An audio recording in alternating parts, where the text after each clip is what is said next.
Hello hi दोस्तों, this is CA Prem Kumar from UK. आज की वीडियो में बात करें टॉप 5 रीजंस जिसकी वजह से सीए के स्टूडेंट्स हो गए या सीए के क्वालिफाइड इंडिविजुअल्स एसीसीए का करियर ऑप्ट करना चाहते हैं। तो वो टॉप 5 रीजंस क्या हैं वो हम बात कर रहे हैं इस वीडियो के अंदर।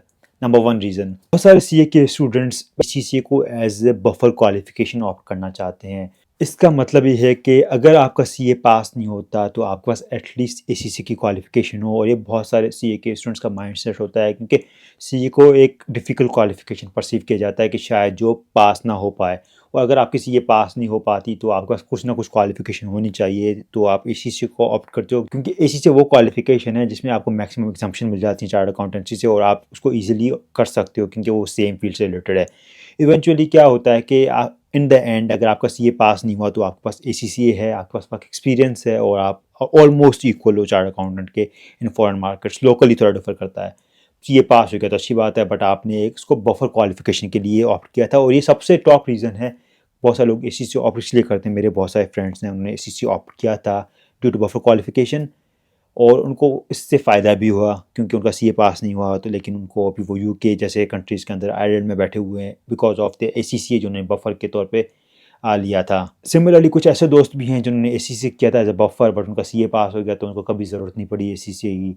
बट अगेन बफर क्वालिफिकेशन बहुत सारे लोग इसलिए करते हैं क्योंकि शायद आपको सीए पास ना हो तो आप एसीसी यूज़ कर सकते हो। दूसरा टॉप रीज़न ये है कि बेसिकली एसीसी को इन लोकल मार्केट जो इंस्टीट्यूट्स होते हैं, जो कॉलेज होते हैं, वो इसको इस तरह प्रमोट करते हैं कि आप एसीसी कर लोगे तो आप बाहर चले जाओगे। आप उसको बेसिकली प्रमोट इस तरह किया जाता है कि सीए वाला जो है ना वो लोकल है और एसीसी वाला ग्लोबल है।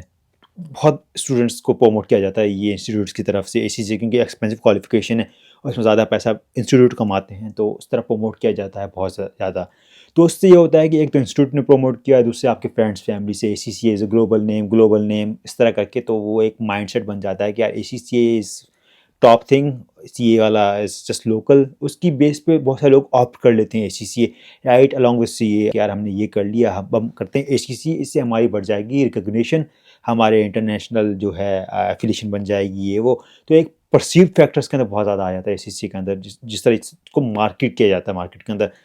नॉट सेइंग कि ACC is bad, ACC is very good, बहुत सारे लोग बैठे हुए हैं यहाँ पे काम कर रहे हैं, but the factor in the market के इसको इस तरह प्रमोट किया जाता है कि एसीसी कर लो, आपकी ग्लोबल रिकग्निशन बन जाएगी, आपको इंटरनेशनल अपॉर्चुनिटीज़ मिलेंगी और आपको जॉब्स मिल जाएंगी इंटरनेशनली सिर्फ आपके एसीसी करने पे, विच इज़ रबिश। ऐसा नहीं होता सिर्फ, बट इस तरह प्रमोट किया जाता है। बहुत सारे लोग इसकी वजह से अलॉन्ग विद सीए एसीसी को भी ऑप्ट कर लेते हैं। इसका मतलब ये बिल्कुल नहीं है कि अपॉर्चुनिटीज़ नहीं मिलती, ऑफ कोर्स मिलती हैं कुछ हद तक, बट उसको बहुत ज़्यादा ही मार्केट किया जाता है। That's the point I am trying to convey. Number 3 reason basically CA India वालों के लिए रेलेवेंट है, क्योंकि जब सीए इंडिया वाला अपनी चार्ट अकाउंटेंसी कर रहा है वो इंडियन स्टैंडर्ड्स अकाउंटिंग स्टैंडर्ड से पढ़ रहा होता है, तो उसके कुछ डिफरेंसेस हैं आईएफआरएस के अगेंस्ट। जब वो ग्लोबल मार्केट को टच करना चाहता है, ब्रॉड अपॉर्चुनिटीज़ देखना चाहता है, क्योंकि India as a big market, वहाँ पे बाहर की कॉर्पोरेशंस भी ऑपरेट हो रही हैं, उनकी कॉर्पोरेशंस बाहर रिपोर्ट भी करती हैं, तो आईएफआरएस की रिक्वायरमेंट्स हैं।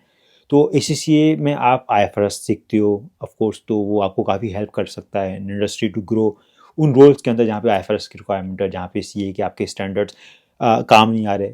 आई नो मर्ज हैं काफ़ी हद तक, बहुत करीब होते हैं, लेकिन अगर आपको आईएफआरएस स्पेसिफिक नॉलेज चाहिए तो काफ़ी लोग इसलिए भी ऑप्ट करते हैं एसीसीए कि यार हमें आईएफआरएस की नॉलेज भी मिल जाए, हमें यूके टैक्सेशन का भी शायद इन्फॉर्मेशन मिल जाए, या इस तरह की जो चीज़ें हैं वो आप एक्स्ट्रा नॉलेज जो आपको चाहिए उसकी वजह से ऑप्ट कर रहे होते हैं काफ़ी इंडियन स्टूडेंट्स। नंबर 4, बेसिकली किसी किसी को कीड़ा होता है मल्टीपल क्वालिफिकेशंस करने का। तो सिंपल यही है कि यार शौक की बात है, काफ़ी लोग ऐसे होते हैं जो बोलते हैं मैं ये भी करूँगा, सीए भी करूँगा, मैं एसीसी भी करूँगा, साथ साथ उसके बाद मैं सीएफए भी कर लूँगा, उसके बाद मैं एमबीए भी करूँगा। होते हैं लोग, क्वालिफिकेशन का थोड़ा सा शौक होता है कि मेरे पास मेरे क्रेडेंशियल्स होने चाहिए।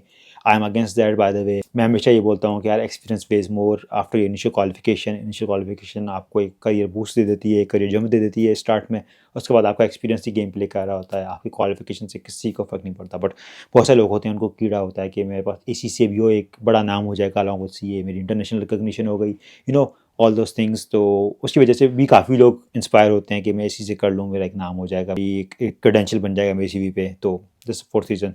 फिफ्थ टॉप रीज़न बेसिकली है कि इंटरनेशनल मोबिलिटी या इंटरनेशनल रिकग्निशन। बहुत ज़्यादा लोग बोलते हैं कि ACC is a global qualification, her country में ऑपरेट होती है, 189 190 कंट्रीज जो भी हैं, और सीए नहीं होती, सीए इज़ लोकल क्वालिफिकेशन, तो एसीसीए कर लो, आपकी ग्लोबल मोबिलिटी बढ़ जाएगी, आपको ग्लोबल अपॉर्चुनिटीज़ मिल जाएंगी, आप कहीं भी जा सकते हो, आपके डिफरेंट कंट्रीज़ के अकाउंटेंसी बॉडीज़ के साथ रिकग्निशन होगी, आपको कोई इशू नहीं होगा प्रैक्टिस करने में, ये वो बहुत सारे रीजंस हैं। तो उसकी वजह से एक माइंडसेट बन जाता है कि एसीसीए कर लें, उससे हमारी ग्लोबल अपॉर्चुनिटीज़ बढ़ जाएंगी।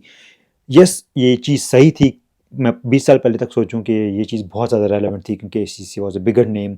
अभी CA has caught up with ACCA काफ़ी हद तक, लाइक सीए की रिकग्निशंस भी हैं काफ़ी हद तक, काफ़ी कंट्रीज़ के साथ।